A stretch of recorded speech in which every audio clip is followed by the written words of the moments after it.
കർത്താവേ, അരുളിച്ചെയ്താലും ഞങ്ങൾ കേൾക്കുന്നു. പ്രിയ മക്കളെ, ഓരോ ദിവസവും നിങ്ങൾ നേരിടുന്ന പ്രതിസന്ധികൾ നിങ്ങൾക്ക് സ്വയം വഹിക്കുവാനും പരിഹരിക്കാനുമൊക്കെ പ്രയാസമായിരിക്കും. അതുകൊണ്ട് ഓരോ ദിവസവും മക്കളുടെ മനോഭാരം പങ്കിടാൻ എന്നെ അനുവദിക്കണം.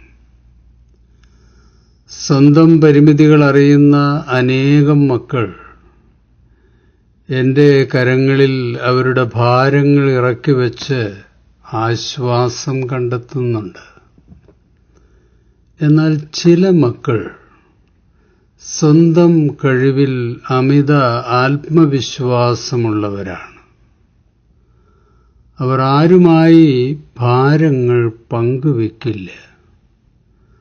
തളർന്നു വീണാലും കഷ്ടതകളുടെ കുരിശിന്റെ അറ്റം താങ്ങാൻ അവർ ആരെയും സമ്മതിക്കില്ല. വല്ലാത്തൊരു മിഥ്യാഭിമാനമാണ് ഇത്.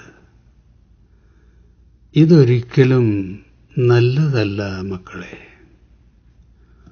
മനോഭാരങ്ങൾ ചുമന്ന് തളരുമ്പോൾ മക്കൾക്ക് രണ്ട് കാര്യങ്ങൾ ചെയ്യാം. ഒന്ന്, സ്വയം ഭാരങ്ങൾ ചുമന്ന് നടക്കാം. അല്ലെങ്കിൽ walk with me in humble steps of dependence. ഈ തിരഞ്ഞെടുപ്പുകളുടെ സാധ്യത എപ്പോഴും മക്കളുടെ മുൻപിലുണ്ട്.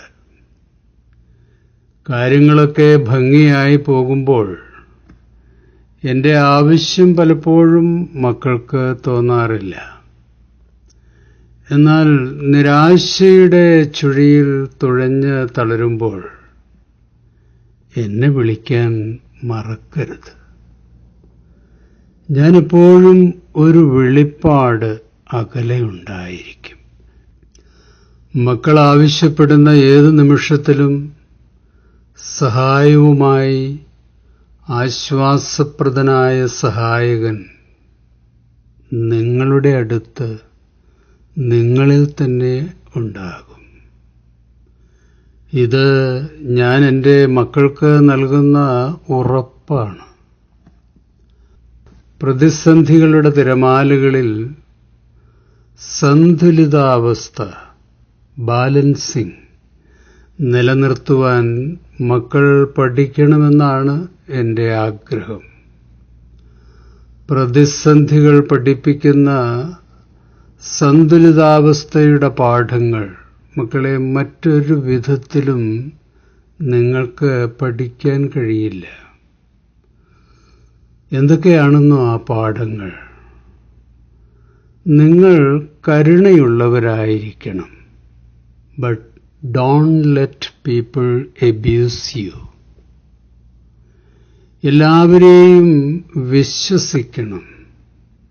But don't be deceived. സംതൃപ്തി ശീലമാക്കണം. But never stop improving yourself. Yes, my dear children, life is about balancing. സങ്കീർത്തനം 46. ദൈവമാണ് നമ്മുടെ അഭയവും ശക്തിയും. കഷ്ടതകളിൽ അവിടുന്ന് അടുത്ത തുണയാണ്. 63-ാം സങ്കീർത്തനം. അവിടുന്ന് എൻ്റെ സഹായമാണ്. അങ്ങയുടെ ചിറകിൻ കീഴിൽ ഞാൻ ആനന്ദിക്കും. യാക്കോബ് 1-ാം അധ്യായം. എൻ്റെ സഹോദരരെ, വിവിധ പരീക്ഷകളിൽ അകപ്പെടുമ്പോൾ നിങ്ങൾ സന്തോഷിക്കുവിൻ. എന്തെന്നാൽ വിശ്വാസം പരീക്ഷിക്കപ്പെടുമ്പോൾ നിങ്ങൾക്ക് അതിൽ സ്ഥിരത ലഭിക്കുമെന്ന് അറിയാമല്ലോ. ഈ സ്ഥിരത പൂർണ്ണ ഫലം പുറപ്പെടുവിക്കുകയും അങ്ങനെ നിങ്ങൾ പൂർണ്ണരും എല്ലാം തികഞ്ഞവരും ഒന്നിലും കുറവില്ലാത്തവരും ആവുകയും ചെയ്യും. ഈ തിരുവചനങ്ങളാൽ ദൈവം നമ്മുടെ ഹൃദയത്തിൽ പ്രത്യാശയും സാന്നിധ്യബോധവും നിറയ്ക്കട്ടെ. ശുഭാശംസകളോടെ എ പി ജോർജച്ചൻ.